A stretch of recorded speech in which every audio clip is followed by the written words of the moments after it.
Selamat datang di To Be More Learning Center. Masih bersama saya, Bara.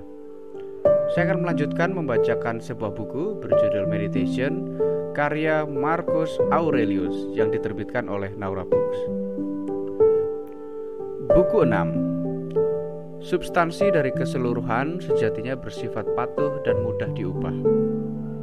Dan nalar yang mengendalikan substansi ini tidak memiliki motif di dalam dirinya untuk melakukan kejahatan, karena sebenarnya di dalam substansi tersebut tak ada hasrat untuk berbuat jahat.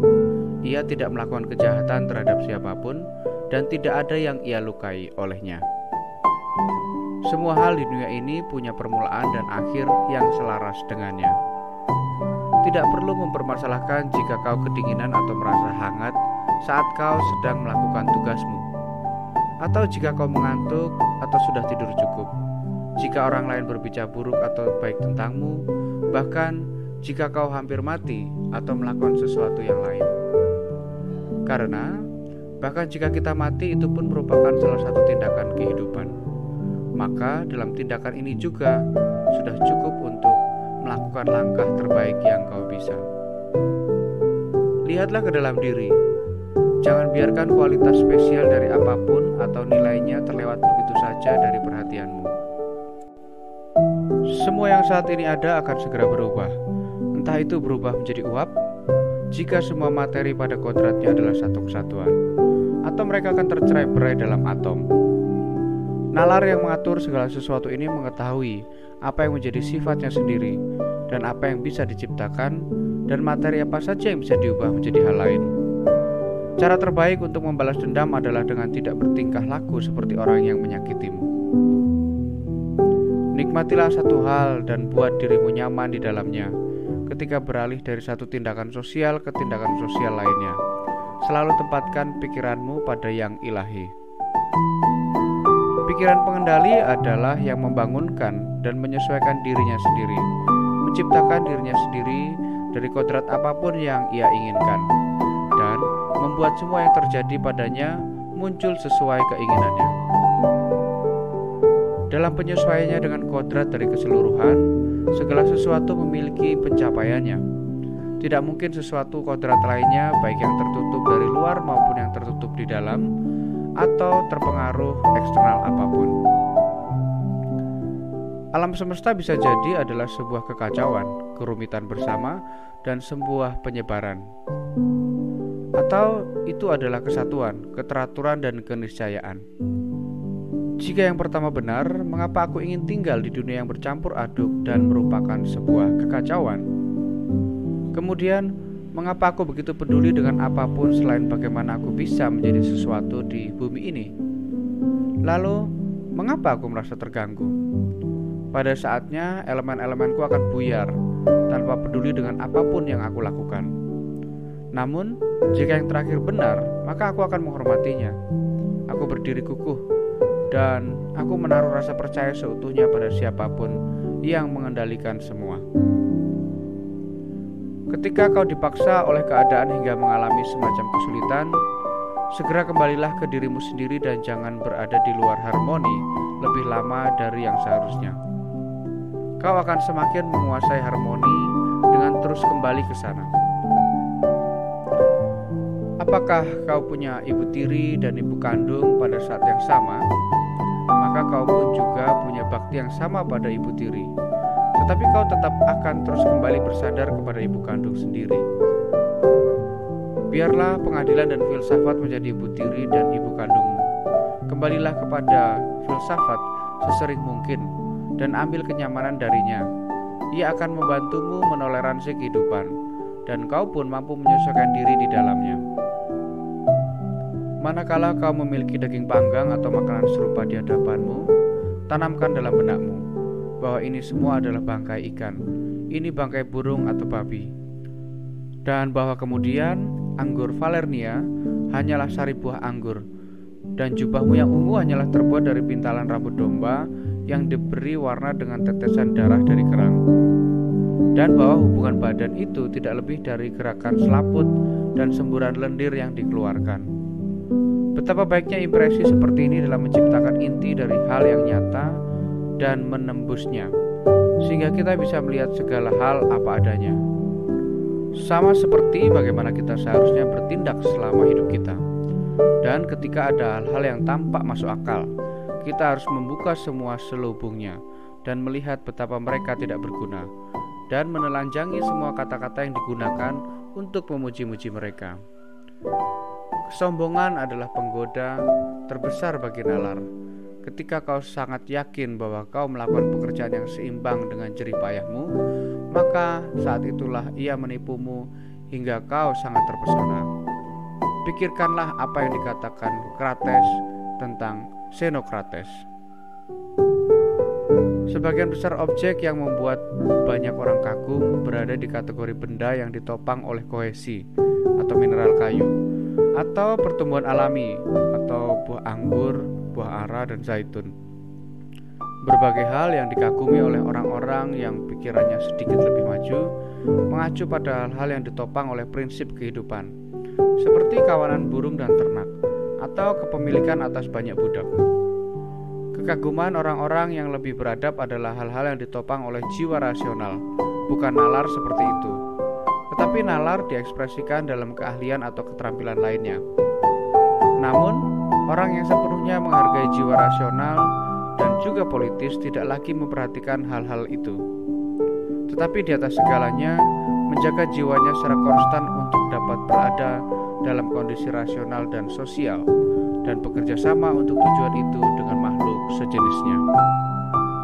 Banyak hal mewujud dengan cara begitu terburu-buru, sementara yang lainnya bergegas untuk pergi, serta sebagian kemudian mewujud menjadi bagian dari eksistensi yang pada akhirnya sudah lenyap memudar.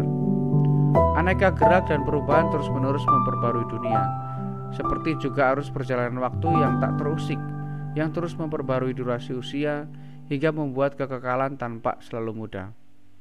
Jadi, di sungai ini, di mana tidak ada pikiran apa yang harus dihargai oleh seseorang jika semua melewatinya dengan begitu cepat. Hal ini seperti laki-laki yang jatuh hati pada burung gagak yang terbang jauh tinggi di awan, tetapi si burung sudah lenyap dari pandangan mata. Sungguh, inilah kodrat hidup setiap manusia, sesingkat menghembuskan uap dari darah dan nafas yang ditarik dari udara. Tidak berbeda ketika manusia menghirup masuk udara, kemudian melepaskannya kembali. Sesuatu yang rutin kita lakukan, sama seperti memberikan kembali seluruh kekuatan pernapasanmu yang kau terima saat kau lahir kemarin dan hari sebelumnya ke dunia tempat kau pertama kali menghirupnya. Sikap bertumbuh seperti tanaman atau bernapas seperti sapi dan makhluk liar tidak layak dihargai.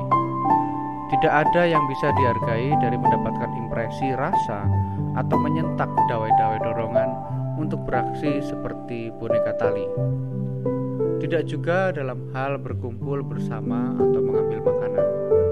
Yang terakhir ini tidak lebih baik daripada memisahkan dan berpisah dari bagian makanan yang tidak bisa dimakan. Lalu, apa yang harus dihargai? Tepuk tangan? Tidak juga decik lidah, yaitu pujian orang banyak yang hanya sekedar decak lidah. Anggaplah kau telah membuang ketenaran yang tak berguna. Apalagi yang masih harus kau hargai? Bagiku, yang harus dihargai adalah bertindak atau menahan diri dari tindakan sesuai dengan konstitusi kita yang tepat, sesuatu yang ditunjukkan oleh keterampilan dan ketekunan. Setiap pengrajin berusaha membuat produknya sesuai dengan tujuan produksinya. Ini adalah tujuan tukang kebun, petani anggur, pelatih kuda, pelatih anjing. Dan apakah tujuan akhir dari pelatihan anak-anak dan pengajaran mereka? Inilah nilai pendidikan dan pengajaran yang sebenarnya. Dan jika ini berjalan dengan baik, maka kau tidak akan mencari hal-hal lainnya. Apakah kau akan berhenti menghargai hal-hal lain selain itu? Jika tidak, maka kau tidak akan bebas dan merasa cukup dengan kebahagiaanmu ataupun tanpa nafsu. Karena kebutuhan, kau pasti iri dan cemburu, mencurigai mereka yang memiliki kekuatan untuk menjauhkanmu dari semua ini, dan merasa tergerak melihat orang-orang yang memiliki sesuatu yang kau hargai.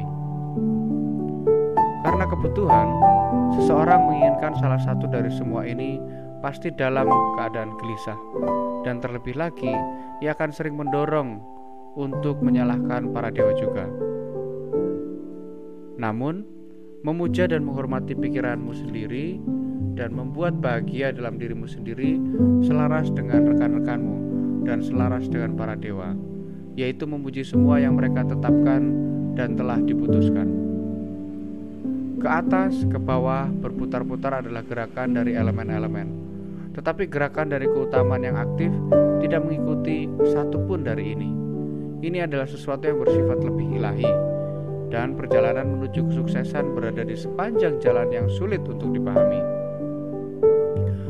Sungguh aneh cara manusia berperilaku. Mereka tidak akan mengeluarkan pepatah apapun untuk memuji orang-orang hidup di masa yang sama dan hidup bersama dengan mereka. Tetapi mereka justru menghargai jika nanti dipuji oleh keturunan mereka di masa depan, oleh orang-orang yang belum atau tidak akan pernah mereka temui. Namun, ini semua seperti kau merasa sedih karena para pendahulumu tidak memberikan pujian untukmu. Apabila terhadap hal-hal yang sukar untuk dicapai oleh dirimu sendiri, jangan pernah berpikir bahwa hal tersebut mustahil bagi umat manusia. Namun pertimbangkan, jika apapun yang bisa dicapai oleh manusia, selama itu selaras dengan kodratnya, maka percayalah bahwa semua itu bisa dicapai juga olehmu. Di lapangan permainan, anggaplah lawan mencakarmu dengan kukunya dan menyundul kita dengan kepalanya hingga kepala kita terluka. Maka kita tidak menunjukkan tanda-tanda kekesalan atau tersinggung atau mencurigainya sebagai orang yang berbahaya. Namun kita berjaga-jaga terhadapnya, tidak memperlakukannya sebagai musuh atau dengan kecurigaan, tetapi dengan tenang menjauh darinya. Sikap serupa juga harus dipertahankan di area lain dalam kehidupan kita. Kita memiliki orang-orang yang menjadi lawan dalam permainan kita, dan kita harus mengabaikan banyak hal yang mereka lakukan. Kita bisa menghindarinya, seperti yang aku katakan, tanpa kecurigaan dan kebencian. Jika seseorang dapat membuktikan bahwa aku salah dan aku menunjukkan bahwa aku tidak berpikir atau bertindak dengan benar, maka aku akan berubah dengan senang hati. Karena aku mencari kebenaran yang tidak pernah melukai siapapun. Tetapi orang yang bertahan dalam kesalahan dan ketidakpeduliannya adalah orang yang terluka. Aku melakukan tugasku sendiri. Hal-hal lain tidak menggangguku, karena mereka adalah benda yang tidak bernyawa atau makhluk yang tidak rasional, atau telah tercatat dan mengabaikan jalan yang benar.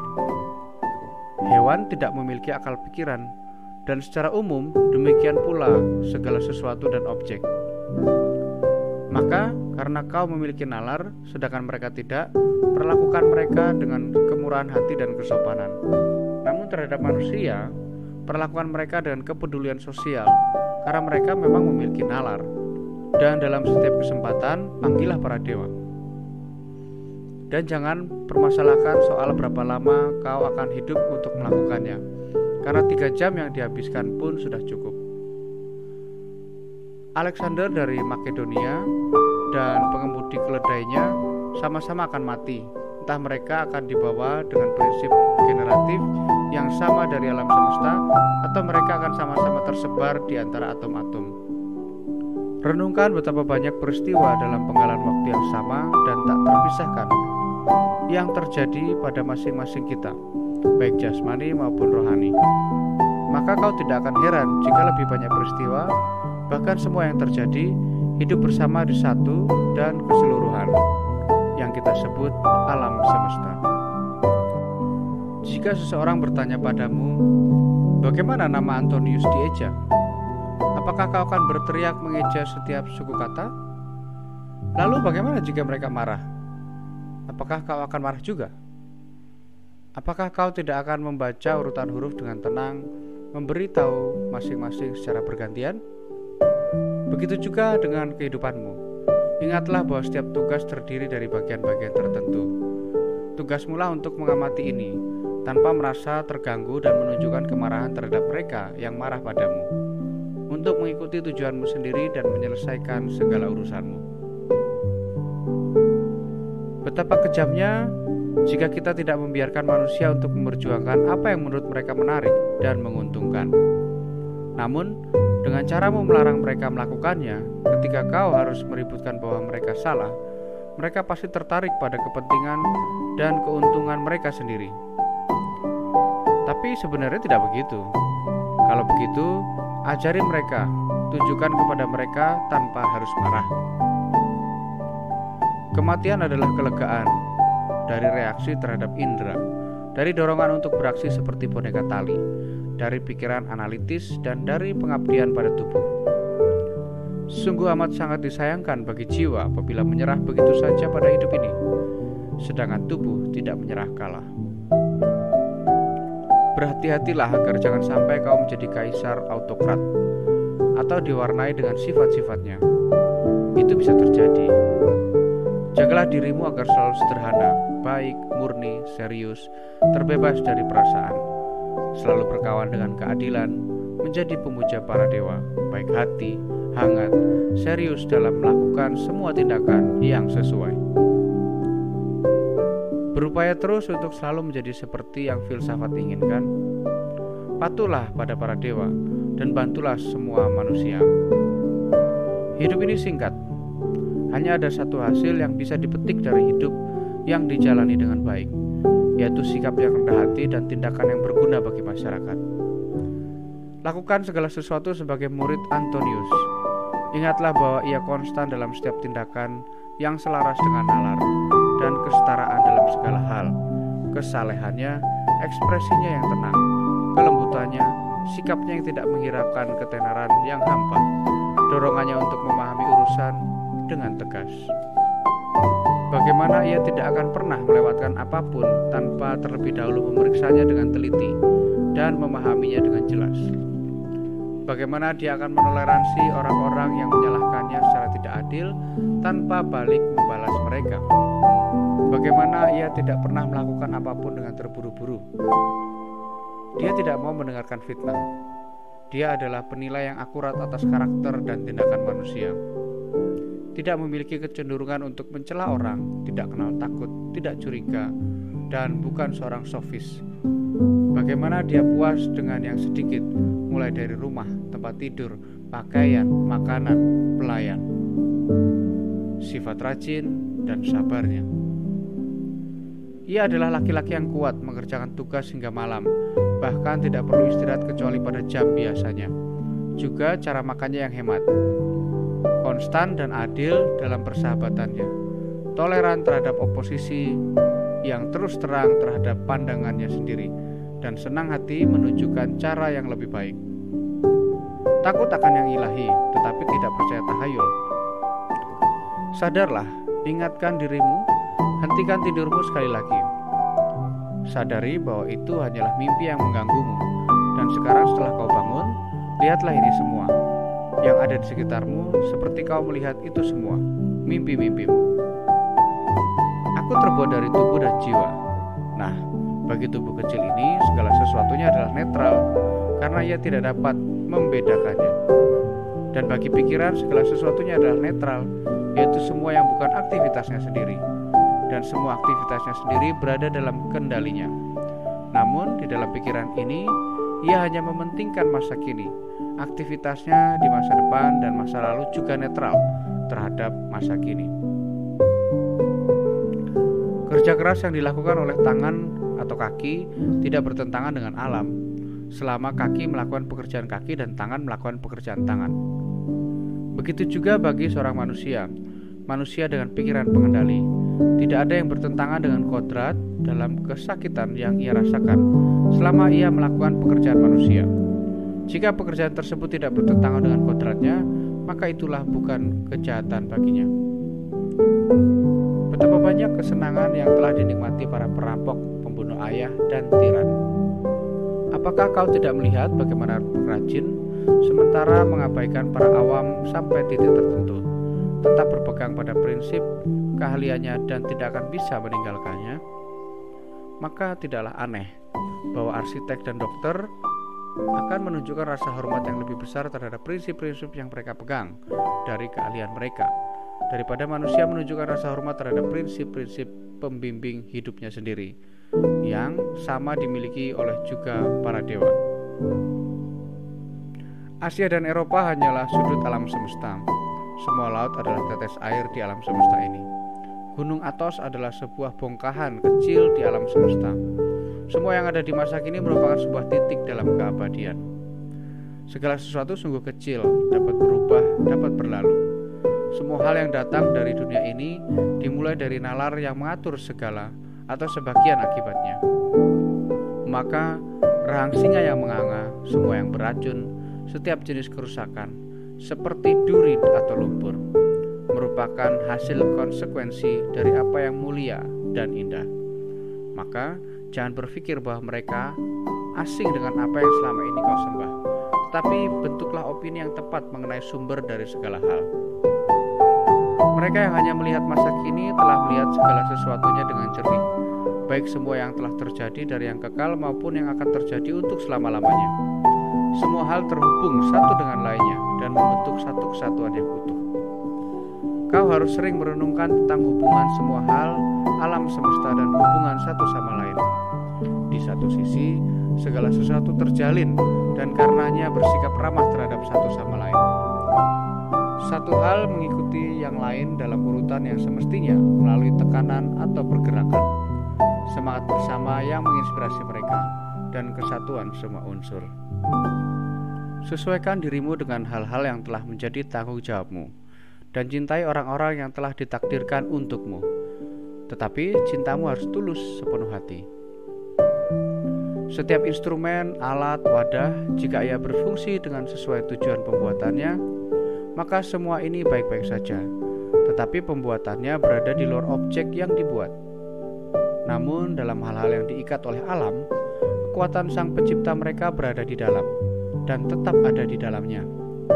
Oleh karena itu, kau harus lebih menghormati kekuatan ini dan berpikir bahwa jika kau menjaga keberadaan dan perilakumu sesuai dengan keinginan dan kekuatan ini, maka kau akan menjadi sesuai dengan nalarmu. Demikianlah juga di dalam keseluruhan, semua yang ada di dalamnya sesuai dengan pikiran yang total. Jika kau menetapkan sebagai baik atau buruk salah satu dari hal di luar kendalimu, maka apabila ada hal buruk terjadi pada dirimu atau terjadi kehilangan hal yang baik, kau akan menyalahkan para dewa, bahkan membenci sesama umat manusia juga, karena merekalah yang dianggap sebagai penyebab nasib buruk ataupun kerugian, atau diduga bahwa keberadaan mereka boleh jadi adalah penyebab. Dan memang kita melakukan banyak ketidakadilan karena peduli pada hal-hal seperti itu. Namun, jika kita menilai hanya hal-hal yang berada di dalam kekuatan kita sendiri, yang baik atau buruk, tidak ada alasan yang tersisa bagi diri kita untuk menuntut yang ilahi atau bertahan dengan sikap yang penuh kebencian pada sesama manusia.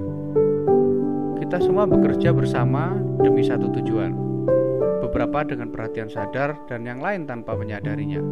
Seperti yang dikatakan Heraklitos, kurasa bahwa orang yang tertidur pun adalah buruh atau petugas yang mengerjakan semua hal yang terjadi di dunia. Namun manusia bekerja sama dengan cara yang berbeda-beda. Dan bahkan orang-orang ini banyak bekerja sama, yang selalu mengkritik dan mereka yang mencoba menentang atau menghalangi produksi yang berjalan.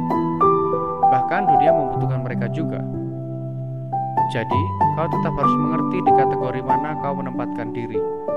Tentu dia yang mengatur keseluruhan akan memanfaatkanmu dengan benar dan menyambutmu menjadi bagian dari angkatan kerja gabungan.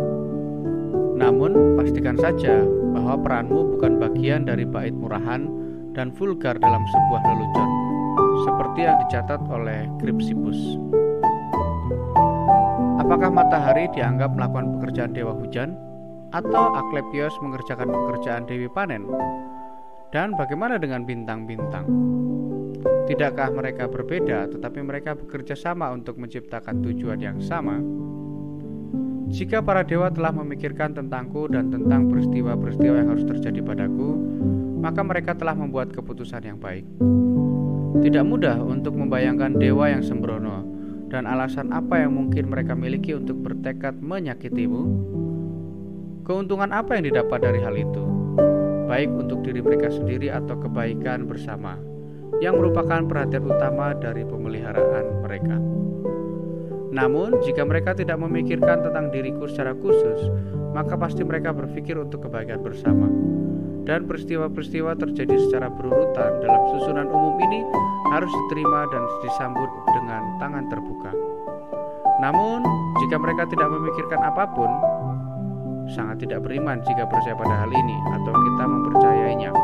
Mari kita tinggalkan pengorbanan, doa kepada para dewa, bersumpah demi para dewa, atau semua hal yang kita lakukan dengan asumsi bahwa para dewa bersama kita yang hidup dengan kita. Jika mereka tidak memikirkan apapun yang hubungannya dengan kita, maka aku pun bisa memikirkan diri sendiri, dan aku bisa mencari tahu tentang hal yang berguna ini, yaitu bahwa masing-masing manusia selaras dengan kondisi dan kodratnya sendiri, dan kodratku adalah rasional dan sosial. Seperti Antonius, kota dan tanah airku adalah Roma, sebagai manusia adalah dunia. Maka apa saja yang menguntungkan bagi keduanya adalah satu-satunya kebaikan bagiku. Apapun yang terjadi pada setiap orang secara individual, hal itu menjadi keuntungan bagi keseluruhan. Hal tersebut rasanya sudah jelas. Akan tetapi jauh lebih lagi, kau akan melihat bahwa inilah kebenaran yang berlaku secara umum. Jika kau sudah mengamatinya, bahwa apapun yang menguntungkan bagi seseorang, maka hal tersebut juga menguntungkan bagi orang lain. Meskipun kata menguntungkan sendiri harus dilihat dalam sudut pandang seperti yang sering kita terapkan pada hal-hal lain, sebagai hal yang berada di tengah, netral, tidak baik tetapi juga tidak buruk. Sebagaimana hal ini terjadi pada dirimu di amfiteater dan tempat-tempat seperti ini, maka pemandangan yang terus-menerus dari hal-hal yang sama dan seragam membuat pertunjukan ini membosankan. Demikianlah yang terjadi di sepanjang perjalanan hidup ini. Semuanya naik turun adalah hal-hal yang sebenarnya sama dan berasal dari sumber yang sama. Lalu berapa lama semua ini akan menjadi seperti itu? Berpikirlah terus-menerus tentang semua jenis manusia dan segala upaya yang ia kejar dari seluruh bangsa yang ada di dunia ini, yang sudah tidak lagi ada.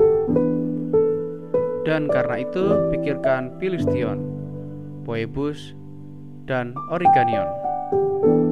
Kini alihkan semua pikiran yang ada di dalam benakmu kepada orang-orang lain. Kita juga perlu mengubah tempat tinggal kita di dunia lain itu, di mana ada banyak bentuk orator terampil. Begitu banyak filsuf terkemuka, Herakleitos, Pythagoras, Socrates, juga para pahlawan yang datang dari masa lalu, serta ada sebagian besar jenderal yang ada bersama mereka, juga tiran. Tambahkan Eudokos, Hipparchus, Archimedes. Tambahkan orang-orang lain dan kecerdasan yang tajam, orang-orang dengan visi yang hebat, orang-orang yang berdedikasi pada pekerjaan mereka.